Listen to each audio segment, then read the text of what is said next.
Hello my dear friends.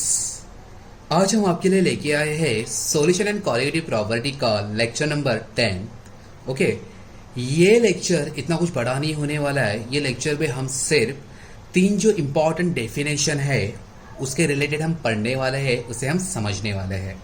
और इससे पहले जो लेक्चर नंबर 9 हुआ था उसके अंदर हमने कुछ न्यूमेरिकल्स देखे थे। आई होप वो न्यूमेरिकल आपको सही ढंग से समझे रहेंगे। ठीक है, अगर उसके अंदर अगर कुछ भी अगर दिक्कत है, कुछ भी अगर डाउट है तो आप मुझे कभी भी पूछ सकते हो। ओके, आपके सारे क्वेश्चन का मैं आपको आंसर दे दूंगा। ठीक है, सो ये वाले लेक्चर में हम देखने वाले हैं तीन इंपॉर्टेंट डेफिनेशन। ओके, इससे पहले मैं एक चीज यहाँ पर क्लियर करता हूँ। लेक्चर नंबर 9 तक टोटल तीन कॉलिगेटिव प्रॉपर्टी और उसके न्यूमेरिकल खत्म हो चुके हैं। ओके, और ये वाले लेक्चर से हम सबसे लास्ट वाली जो कॉलिगेटिव प्रॉपर्टी है, फोर्थ कॉलिगेटिव प्रॉपर्टी जिसका नाम है ऑस्मोटिक प्रेशर, वो हम स्टार्ट कर रहे हैं। बोलो क्लियर है? चलो, कोई बिना टाइम पास किए हुए या ऑस्मोटिक प्रेशर उसके जो सब कोऑर्डिनेट पार्ट है वो क्या है, कैसे है, हम यहां पर पढ़ लेते हैं। ठीक है, तो सबसे पहला पार्ट है डिफ्यूजन। क्या है बोलो? डिफ्यूजन। सबसे पहले इसे समझ लो। मैं फिर से एक बार इसका एक्सप्लेनेशन देने वाला हूं, क्या है, कैसे है, पूरा पूरा इसका फीलिंग दिलाऊंगा। सबसे पहले समझ लो कि ये क्या है। ओके, तो एक बात तो आपको बोलने की जरूरत नहीं है कि आपका पेन और आपकी जो पेन कॉपी वगैरह वगैरह नोटबुक है वो लेके बैठ जाओ। ओके, सो आपके पास ये सब कुछ रहेगा तो एक काम करो, सब कुछ लिख लो। Okay, solution and colligative property. Okay, fourth colligative property osmosis and osmotic pressure, उसमें से पहली डेफिनेशन क्या है? डिफ्यूजन। तो इसके लिए सबसे पहले आपको क्या करना है, एक ऐसा कंटेनर बनाना है। क्या बनाना है बोलो? कंटेनर। वो कंटेनर के दो पार्ट में उसका क्लासिफिकेशन करना है, उसका सेपरेशन करना है। तो जिसने ये दो पार्ट में क्लासिफिकेशन किया, ये वाले स्ट्रिप को हम बोलेंगे मेम्ब्रेन। बायो नहीं चालू है यहाँ, नहीं तो आप सोचोगे मेम्ब्रेन, अरे बायो आ गया। ठीक है, ऐसा नहीं है। देखो, यहाँ पर ये जो हमने स्ट्रिप लगाई है, ये कंटेनर को सेपरेट करने के लिए, दो पार्ट में डिवाइड करने के लिए, इसको हमने क्या बोला बोलो? मेम्ब्रेन। एक मेम्ब्रेन में हमने डाला सॉल्यूशन 1, माने कि कोई तो एक सॉल्यूशन बनाया, उसको हमने नाम दिया, ये है भाई सॉल्यूशन 1, इसके अंदर डाल दिया।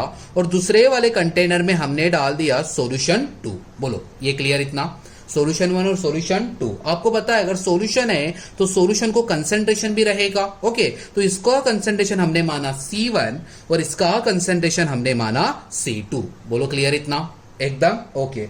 उसके बाद क्या करना है, एक बाजू से आपको यहां पर ये जो फिशर एरो है, जिसे हम हाफ एरो बोलते हैं, ये दिखाना है, और दूसरे वाले बाजू से आपको ये फिशर एरो दिखाना है। ठीक है, क्लियर है? और जब ये दो एरो एक साथ आ जाते हैं तो इसे हम बोलते हैं केमिकल इक्विलिब्रियम। लेकिन यहां पर केमिकल इक्विलिब्रियम की बात नहीं हो रही है बच्चों। ठीक है, सो C1 से C2 यहां पर हम लिखेंगे सबसे पहले सोल्यूट। क्लियर है इतना? ओके, और C2 से C1 यहां पर हम लिखेंगे सॉल्वेंट। क्या लिखेंगे बोलो? सॉल्वेंट। बोलो क्लियर इतना? ओके, सो देखो, यहां पर उन्होंने केस अज्यूम की है कि C1 का कंसंट्रेशन, C1 ये जो सॉल्यूशन है इसका कंसंट्रेशन C2 से ज्यादा है, ग्रेटर है। बोलो क्लियर है? ओके, सो यहां पर क्या है, अगर इसका कंसंट्रेशन ज्यादा है तो इसका मीनिंग क्या है, इसके अंदर सोल्यूट की क्वांटिटी कैसी रहेगी? मैक्सिमम रहेगी एज कंपेयर टू C2। बोल हाँ या ना? और इसके अंदर सोल्यूट की क्वांटिटी मिनिमम रहेगी। बोलो क्लियर है? As compare to C1। क्या ये बात को आप रिलेट कर पा रहे हो? ओके, उसके बाद अपने को यहां पर लिखना है डेफिनेशन ऑफ डिफ्यूजन, जो एग्जाम में 1 मार्क्स के लिए आपको पूछ सकते हैं। क्लियर है? अगर वीट डायग्राम अगर आ गया और सारे केस अगर आपको अगर यहाँ पर मतलब उनको अगर पूछना है तो 2 मार्क्स के लिए भी आ सकता है। कुछ भी करके ये मार्क्स अपने को गंवाने नहीं है, वो अपने को स्कोर करने ही है। ठीक है, सो देखो डिफ्यूजन। सो डिफ्यूजन की डेफिनेशन सबसे पहले मैं लिखता हूं, बाद में मैं आपको उसका एक्सप्लेनेशन दे दूंगा। ओके, देखो मैं क्या लिख रहा हूं, the net movement of any substance, the net movement of any substance from the region of their higher concentration to the lower concentration, to the lower concentration. अभी आप बोलोगे चलो एक मार्क्स की डेफिनेशन तो हो गए, ओके, कुछ कुछ बातें भी समझ में आ रही है। अभी एक्चुअल इसका एक्सप्लेनेशन क्या है वो भी यहां पर आप बता देता हूं। देखो डिफ्यूजन क्या होता है, डिफ्यूजन होती है नेट मूवमेंट।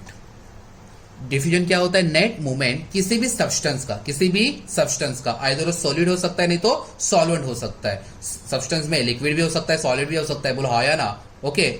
सब्सटेंस में ऐसे नहीं हो सकता कि माने कि सिर्फ सॉलिड है वही सब्सटेंस रहेगा, लिक्विड मतलब सब्सटेंस ही नहीं है। सब्सटेंस में हर एक बात ये आती है, बोलो क्लियर है। जैसे कि gaseous substance, solid substance, liquid substance, तो जितने भी स्टेट्स ऑफ मैटर है वो क्या है, अपने क्या है, सब्सटेंस ही है। तो देखो यहां पर क्या होएगा, the net movement of any substance from the region of their higher concentration to the lower concentration, माने कि जहां पर हायर कंसेंट्रेशन रहेगा वहां से उस सब्सटेंस की मूवमेंट स्टार्ट होएगी, वो मूवमेंट कहां पर जाएगी, लोअर कंसेंट्रेशन में। माने कि मान लो कि C1 में सबसे ज्यादा सॉलिड का कंसेंट्रेशन है, मान लिया आपने, ठीक है। तो सबसे ज्यादा सॉलिड का कंसेंट्रेशन है तो इसका क्या होगा, सॉलिड का क्या होगा, नेट मूवमेंट होएगा, वो मेम्ब्रेन से पास होके कहां पर जाएगा, C2 में जाएगा। बोलो क्लियर है। अभी मान लो कि C2 में सॉल्वेंट का हायर कंसेंट्रेशन है, तो ये यहां से C2 से ये जो मेम्ब्रेन है, मेम्ब्रेन से कहां पास हो जाएगा, C1 में। क्या बात आप रिलेट कर पा रहे हो, जहां पर ज्यादा है, ज्यादा से कहां पर जाएगा, वो कम की तरफ, ओके। और जहां पर ये चीज ज्यादा है वो यहां पर क्या आएगी, कम की तरफ। जैसे कि C1 में सबसे ज्यादा क्या था, सॉलिड था, इसलिए C1 से C2 क्या चला गया, सॉलिड। C2 में सबसे ज्यादा क्या था, सॉल्वेंट था, बोलो हाँ या ना। तो ये कहां से चला गया, यहां से लेके यहां तक। बोलो क्लियर है, एकदम इजी, थोड़ी बात समझ में आ रही है, ओके। सो देखो यहां पर जो C1 है, C1 का मीनिंग क्या है, solute concentration is higher, solute concentration is higher as compared to the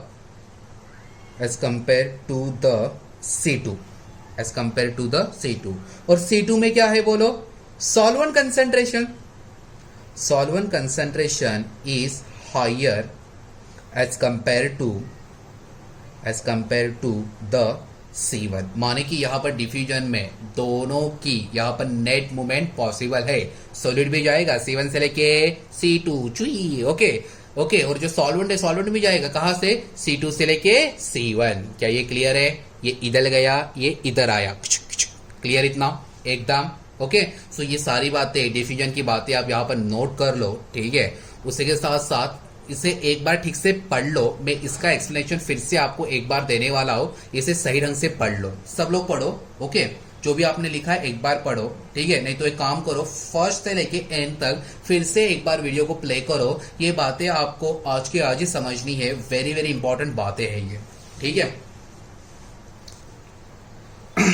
चलो एक बार फिर से इसका एक्सप्लेनेशन दे देता हूं। देखो आज हमने क्या स्टार्ट किया है, सॉल्यूशन एंड कॉलिगेटिव प्रॉपर्टी का लेक्चर नंबर 10। उसमें से सबसे लास्ट वाली कॉलिगेटिव प्रॉपर्टी हमने उठाई है। क्या है कॉलिगेटिव प्रॉपर्टी का नाम, ऑस्मोटिक प्रेशर। उसके अंदर ये वाले लेक्चर में, लेक्चर नंबर 10 में अपने को 3 इंपॉर्टेंट डेफिनेशन देखने, उसके कंसेप्ट देखने हैं, ओके। तो उसमें से फर्स्ट डेफिनेशन क्या है अपनी, डिफ्यूजन, ओके। तो डिफ्यूजन पढ़ने के लिए हमने यहाँ पर क्या किया, हमने यहाँ पर एक कंटेनर बनाया, सही बात है। वो कंटेनर को 2 पार्ट में हमने क्लासिफाई किया, okay, by using membrane, okay. Membrane क्या करेगा, किसी भी कंटेनर को 2 पार्ट में डिवाइड करेगा, क्लासिफाई करेगा, सेपरेट करेगा। तो देखो यहां पर हमने एक मेम्ब्रेन डाला और ये 2 पार्ट में क्या हो गया, यहां पर क्लासिफाई हो गया, ओके। इसके अंदर हमने डाला सॉल्यूशन 1 और इसके अंदर हमने डाला सॉल्यूशन 2, माने कि दोनों सॉल्यूशन अलग अलग है, दोनों इक्वल नहीं है, ओके। सॉल्यूशन 1 सॉल्यूशन 2, ये सॉल्यूशन 1 का कंसंट्रेशन है C1, ये सॉल्यूशन 2 का कंसंट्रेशन है C2। यहां से हमने हाफ फिशर एरो दिखाया, यहां से भी हमने हाफ फिशर एरो दिखाया, ओके। उसके बाद ऊपर की तरफ हमने क्या लिखा, सॉल्यूट, नीचे की तरफ हमने क्या लिखा, सॉल्वेंट। चलो ये वाली जो डायग्राम है सबको क्लियर है एकदम, ओके। उसके बाद उन्होंने एक केस यहां पर अज्यूम करने के लिए बोली है, आप उल्टा भी अज्यूम कर सकते हो, क्लियर है, उसके अंदर कुछ भी दिक्कत नहीं है, सिर्फ यहाँ पर जो बातें सिर्फ चेंज हो जाएगी। ओके, अब उल्टा भी अज्यूम कर सकते हो, सिर्फ ये इधर चला जाएगा, ये इधर आ जाएगा, लेकिन जैसे आपको कंफर्ट लगे वैसे करो, ठीक है। अगर सीधे हाथ से अगर खाना आ रहा है तो सीधे हाथ से खाओ, ऐसे टेढ़ा मेढ़ा करके खाने की जरूरत नहीं है। ओके, सो उन्होंने यहाँ पर एक केस अज्यूम की कि जो C1 का कंसंट्रेशन है, ये जो सॉल्यूशन है C1, इसका कंसंट्रेशन C2 से ज्यादा है। तो इसका मीनिंग क्या है, जो भी कंसंट्रेशन है, कंसंट्रेशन आप कितने अमाउंट में सॉल्यूशन में डालते हो, सॉल्वेंट में डालते हो, उसके ऊपर डिपेंड करता है। बोलो हाँ या ना। सो देखो यहाँ पर C1 का कंसंट्रेशन ज्यादा है, माने कि सॉलिड की क्वांटिटी यहाँ पर कैसी रहेगी, इसके सॉल्यूशन में मैक्सिमम रहेगी, और यहाँ पर सॉलिड का कंसंट्रेशन कम है, तो इसका मीनिंग सॉलिड की क्वांटिटी कैसी रहेगी, मिनिमम रहेगी। अगर यहाँ पर सॉलिड की क्वांटिटी अगर मैक्सिमम है तो ये हाईली कंसेंट्रेटेड हुआ, अगर यहां पर सॉलिड की क्वांटिटी कम है तो ये लोअर कंसेंट्रेटेड हुआ। लेकिन जहां पर सॉलिड की क्वांटिटी कम होती है वहां पर हायर कंसेंट्रेशन किसका शो होता है, सॉल्वेंट का। बोलो क्लियर है। सो C1 के केस में किसका कंसेंट्रेशन हायर है, सॉल्यूट का। C2 के केस में किसका कंसेंट्रेशन हायर है, सॉल्वेंट का। बोलो क्लियर है। Okay, solute solvent, easy. Okay, उसके बाद क्या देखनी थी, डेफिनेशन देखनी थी। उन्होंने क्या बोला कि यहां पर अभी क्या होगा, नेट मूवमेंट होएगा। क्या होगा, net movement. Okay, net movement किसका होएगा, एनी सब्सटेंस का। तो यहां पर सब्सटेंस आइदर हो सॉलिड भी हो सकता है, नहीं तो लिक्विड भी हो सकता है, माने कि सॉलिड भी हो सकता है और सॉल्वेंट भी हो सकता है। तो जहां पर हायर कंसेंट्रेशन है, हायर कंसेंट्रेशन से लेके लोअर कंसेंट्रेशन की तरफ नेट मोमेंटम होएगा किसी भी सब्सटेंस का। सो देखो C1 में सबसे हायर क्या है, सॉल्यूट है। तो सॉल्यूट का यहां से हायर कंसेंट्रेशन से लेके लोअर कंसेंट्रेशन में क्या हुआ, नेट मोमेंटम हुआ। बोलो क्लियर है, वो पास हो गया। लेकिन C2 में हायर क्या है, सॉल्वेंट है, तो C2 से C1 की तरफ किसका नेट मोमेंटम हुआ, किसका नेट मोमेंट हुआ, बोलो सॉल्वेंट का। माने कि C1 से C2 क्या पास हुआ, सॉल्यूट। C2 से C1 क्या पास हुआ, सॉल्वेंट। और ये प्रोसेस कब तक चलती रहेगी, जब तक दोनों बाजू में इक्वल कंसेंट्रेशन आ नहीं जाता। बात को समझो, यहां पर भी वही कंसेंट्रेशन नहीं आता और यहां पर भी वही कंसेंट्रेशन नहीं आता, तब तक ये केस कंटिन्यू चलती रहेगी। उसके बाद ये जो C1 है, C1 को हमने क्या माना, solute concentration is higher as compare to C2। बोलो क्लियर है, इसके अंदर सोल्यूट का कंसेंट्रेशन C2 से ज्यादा है, लेकिन C2 में सॉल्वेंट का कंसेंट्रेशन ज्यादा है एज कंपेयर टू C1। बोलो इजी, एकदम आगे बढ़े, चलो।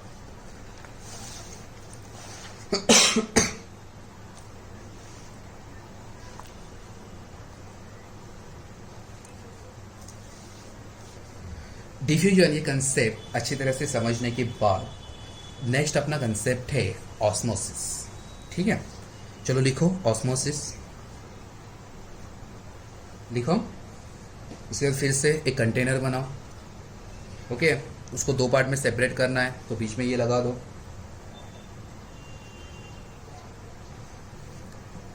लगा दिया। ओके, सो देखो दो पार्ट में इसका मतलब क्लासिफिकेशन हुआ है, डिवाइड हुआ है। ओके, मान लेते हैं कि इसके अंदर हमने सॉल्यूशन 1 डाला और इसके अंदर हमने सॉल्यूशन 2 डाला। ठीक है, इसका कंसंट्रेशन है C1, ओके, और इसका कंसंट्रेशन है C2। बोलो क्लियर है इतना। इसका कंसंट्रेशन क्या है, C1, और इसका कंसंट्रेशन क्या है, C2। ओके, फिर से वही दिखाना है अपना हाफ फिशर एरो, ये और ये।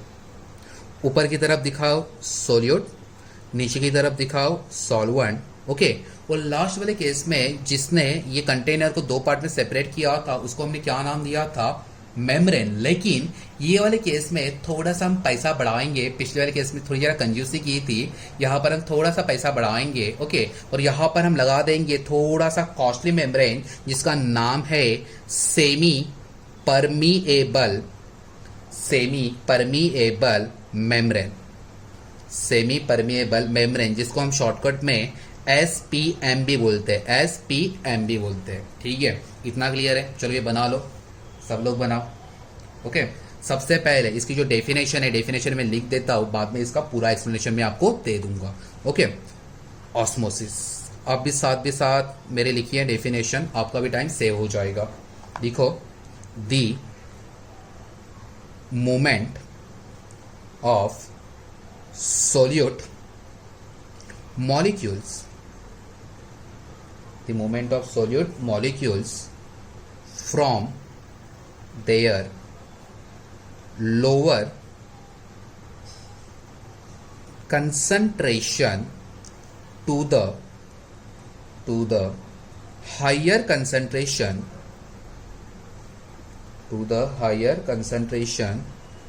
through a semi permeable membrane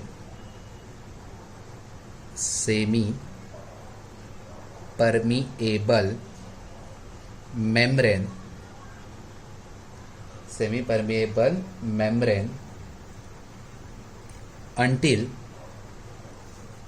concentration is same on both side is called osmosis. सब लोग लिख लो डेफिनेशन.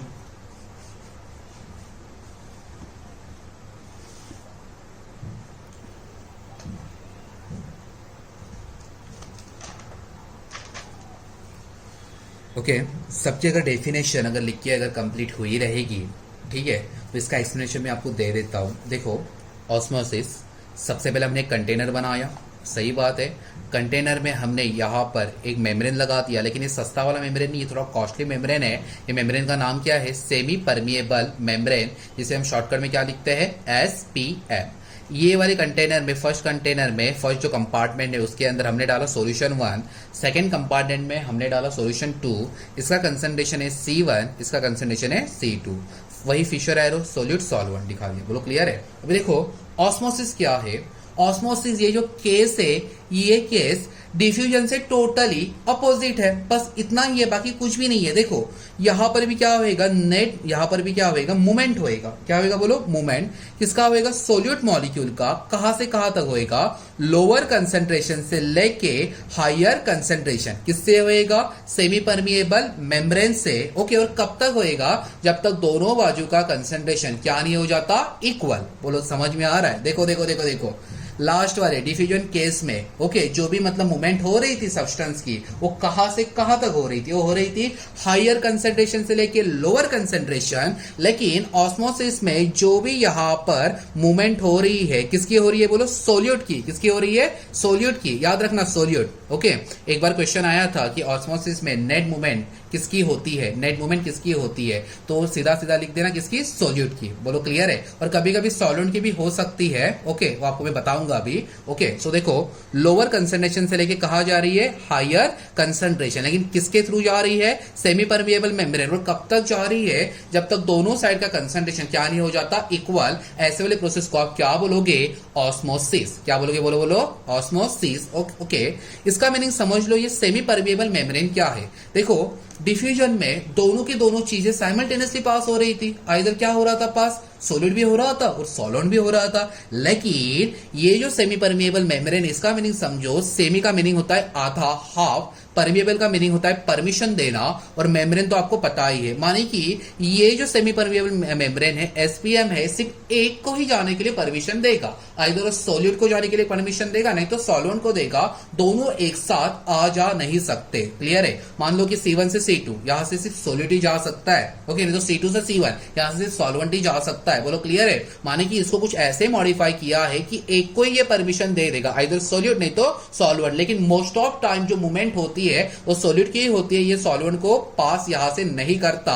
ऐसा कुछ इसका मतलब कुछ ना कुछ मतलब एप्लीकेशन है. ओके, क्लियर है? सो देखो, लास्ट टाइम बताता हूं ऑस्मोसिस क्या है. ऑस्मोसिस ये एक ऐसी प्रोसेस है जहां पर सॉलिड जो मॉलिक्यूल है उसका क्या होता है? मूवमेंट होता है. कहां से? लोअर कंसंट्रेशन से लेके हायर कंसंट्रेशन तक. और किसके थ्रू होता है? सेमी परमिएबल मेम्ब्रेन से. और कब तक होता है? जब तक दोनों साइड का कंसंट्रेशन क्या नहीं हो जाए? इक्वल. बोलो clear?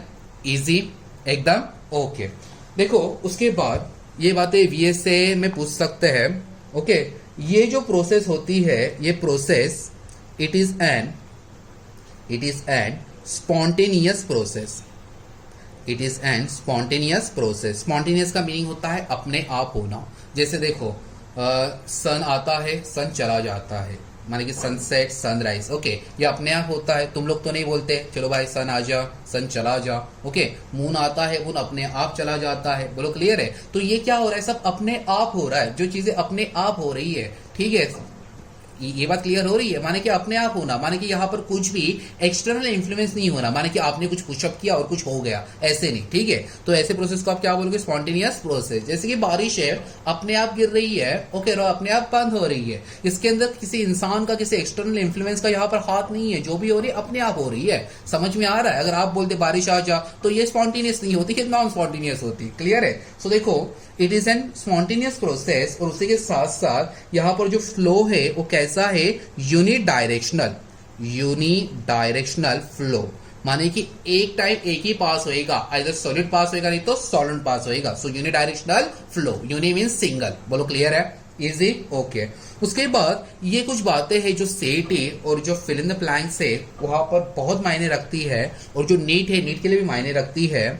Some examples of SPM। SPM means semi permeable membrane. Okay, कुछ एग्जाम्पल है उसके, माने कि ये कौन कौन से कॉस्टली है। जैसे कि फर्स्ट एग्जाम्पल है एनिमल ब्लैडर, ये सब आपको याद रखने हैं, ओके, लिखने के लिए भी आ सकते हैं। सेकेंड है cellulose nitrate, cellulose nitrate. Third है सेलोफेन, और सेल्यूलोज। एंड फोर्थ है कॉपर फेरोसाइनेट, कॉपर फेरोसाइनेट। देखो इसका क्या फॉर्मूला है? Cu2 FeCN6। ओके, सो देखो यहां पर ये जो तीन यहां पर जो केसेस दिए हैं, ये तीन जो है SPM, ये नेचर में ऑर्गेनिक है।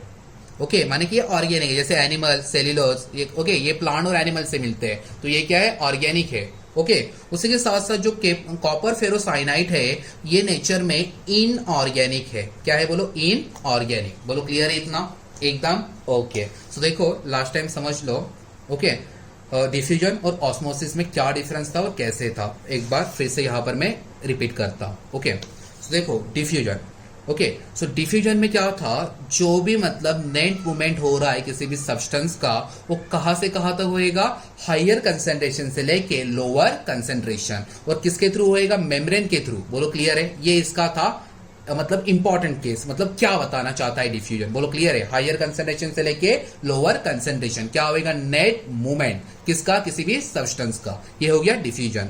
लेकिन जो ऑस्मोसिस था, ऑस्मोसिस में हमने मेम्ब्रेन की जगह क्या लिया था? SPM, सेमी परमिएबल मेम्ब्रेन, माने कि एक ही को पास होने देगा, दूसरे को पास होने नहीं देगा। सो देखो यहां पर ऑस्मोसिस में जो भी मतलब मूवमेंट हो रही है, वो मूवमेंट कैसी होएगी? लोअर कंसेंट्रेशन से लेके हायर कंसेंट्रेशन। डिफ्यूजन से पूरा उल्टा, और किसके थ्रू होएगी? सेमी परमिएबल मेम्ब्रेन से। ओके, बोलो क्लियर है? और कब तक होएगी? जब तक दोनों साइड का कंसेंट्रेशन क्या नहीं हो जाता? इक्वल। बोलो क्लियर है? एकदम ओके। उसी के साथ साथ जो ऑस्मोटिक प्रोसेस है वो नेचर में कैसी है? स्पॉन्टेनियस प्रोसेस, जो अपने आप होती है, और इसका फ्लो कैसा है? यूनि डायरेक्शनल, माने कि एक ही डायरेक्शनल में जाएगा। उसी के साथ साथ कुछ हमने SPM, सेमी परमिएबल मेम्ब्रेन के कुछ एग्जांपल देखे। तीन क्या थे? ऑर्गेनिक थे, और एक क्या था? इनऑर्गेनिक था। ये आपको याद करने हैं, हमेशा याद रखने हैं, एंट्रेंस के लिए वेरी वेरी इंपॉर्टेंट, ठीक है। इसके बाद आज के लेक्चर का सबसे लास्ट वाला पार्ट हम यहाँ पर कंटिन्यू करने जा रहे हैं, ओके, जो अपनी फोर्थ क्वालिटेटिव प्रॉपर्टी है जिसका नाम है ऑस्मोटिक प्रेशर। ओके, तो सबसे पहले आप लिख लो point number C, osmotic pressure denoted by symbol pi. Okay, ये डायग्राम बना लो, ये जो डायग्राम है डायग्राम बना लो, फटाफट बनाओ। चलो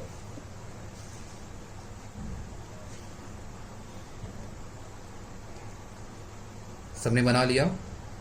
ओके, सो देखो हमने यहाँ पर क्या किया, हमने यहाँ पर ये दो इस प्रकार से हमने यहाँ पर कंटेनर बनाए, ठीक है। एक जो कंटेनर है, एक कंटेनर यहाँ पर जॉइंट है, और जॉइंट होके यहाँ पर हमने लगाया है पिस्टन। ओके, पिस्टन का यूज होता है प्रेशर अप्लाई करने के लिए, नहीं तो प्रेशर रिलीज करने के लिए। पिस्टन, PISTON, ठीक है। पिस्टन का यूज क्या होता है? प्रेशर अप्लाई करने के लिए, नहीं तो प्रेशर रिलीज करने के लिए। बोलो क्लियर है? ओके, और यहां पर हम लोगों ने यहां पर लगाया है SPM। बोलो SPM का मीनिंग क्या है? अभी बताया, सेमी परमिएबल मेम्ब्रेन। ओके, और यहां से कुछ फ्लो हो रहा है, जहां से फ्लो हो रहा है उसका नाम है सॉल्वेंट। क्या है बोलो, सॉल्वेंट। ओके, मान लो कि यहां पर सॉल्यूशन 1 है, ओके, और मान लो कि यहां पर सॉल्यूशन 2 है। ओके, इसका कंसंट्रेशन C1 है, इसका कंसंट्रेशन C2 है। ओके, इसका भी एक्सप्लेनेशन आपको देना है। इससे पहले मेरे साथ साथ आप लोग डेफिनेशन लिखो डेफिनेशन ऑफ ऑस्मोटिक प्रेशर। चलो लिखते हैं, दी excess of pressure, the excess of pressure on the side of solution that stops the net flow of solvent into solution through semi permeable membrane is called osmotic pressure,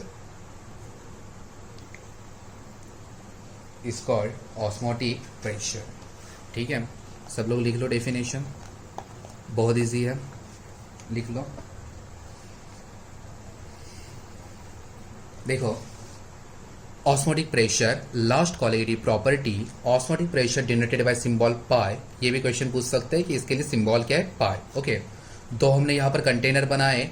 एक container को यहाँ पर along with उसका क्या लगाया है, piston का use क्या होता है, प्रेशर अप्लाई करना और प्रेशर को रिलीज करना, ठीक है। और यहाँ पर ये जो पाइप है, ये पाइप के यहाँ पर हमने क्या लगाया, SPM means semi permeable membrane. यहाँ पर एक फ्लो दिखाया, क्या दिखाया, सॉल्वेंट। ओके, यहाँ पर सॉल्यूशन 1, यहाँ पर सॉल्यूशन 2, इसका कंसंट्रेशन C1, इसका कंसंट्रेशन C2। ओके, यहाँ पर अभी क्या लिखी, डेफिनेशन लिखी। देखो डेफिनेशन क्या है। ओके, उन्होंने क्या बोला कि अगर आपको ये जो सॉल्वेंट का जो फ्लो है, जो सेमी परमेबल मेम्ब्रेन से जो जा रहा है, जो यूनि डायरेक्शनल है, अगर आपको स्टॉप करना है, सॉल्वेंट का फ्लो क्या करना है, स्टॉप करना है, तो आपको क्या करना पड़ेगा, उसके अपोजिट वाले साइड पे आपको प्रेशर अप्लाई करना पड़ेगा। क्या अप्लाई करना पड़ेगा, प्रेशर। जैसे आप पिस्टन से प्रेशर अप्लाई करोगे, ये सेमी परमेबल मेम्ब्रेन से जो सॉल्वेंट फ्लो हो रहा है किसमें, सॉल्यूशन में, वो वहां पर स्टॉप हो जाएगा। और ये स्टॉप होने के लिए जो प्रेशर यहां पर लगा है, ये प्रेशर को हम बोलते हैं ऑस्मोटिक प्रेशर। याद रखना, ऑस्मोटिक प्रेशर का काम क्या होता है, osmotic pressure semi permeable membrane से जो सॉल्वेंट फ्लो हो रहा है उसका मूवमेंट स्टॉप कर देता है। उसका मूवमेंट क्या कर देता है, स्टॉप कर देता है। और जो पिस्टन से आपने जो प्रेशर लगाया, प्रेशर का नाम क्या है, ऑस्मोटिक प्रेशर। बोलो क्लियर है एकदम, लास्ट टाइम बता देता हूं। ओके, देखो osmotic pressure denoted by symbol pi, दो कंटेनर, सॉल्यूशन 1, ओके, सॉल्यूशन 2, इसका कंसंट्रेशन C1, इसका कंसंट्रेशन C2, बीच में क्या लगा है, सेमी परमेबल मेम्ब्रेन। यहां से क्या हो रहा है, सॉल्वेंट का फ्लो, और यहां पर हमने क्या लगाया, पिस्टन का काम क्या है, प्रेशर अप्लाई करना, नहीं तो रिलीज करना। तो हमने क्या किया, जो एक्सेस प्रेशर था वो एक साइड से हमने लगा दिया। बोलो क्लियर है, किसके, ये जो सॉल्यूशन है वहां से। ओके, उसके बाद क्या हुआ, दूसरे साइड से जो सॉल्वेंट का जो फ्लो आ रहा था, ये वाले C2 से लेकर C1 तक ये जो फ्लो आ रहा था, ये फ्लो क्या हो गया, स्टॉप हो गया। किसके थ्रू स्टॉप हो गया, सेमी परमेबल मेम्ब्रेन। लेकिन स्टॉप करने के लिए आपने क्या लगाया, पिस्टन से प्रेशर लगाया। वही जो प्रेशर है, वो प्रेशर को आप क्या बोलोगे, ऑस्मोटिक प्रेशर। आई होप ये भी लेक्चर आपको सही ढंग से समझा रहेगा। ओके, इसके एक बार रिविजन कर लेना। मिलते हैं नेक्स्ट लेक्चर में, तब तक के लिए टाटा बाय बाय।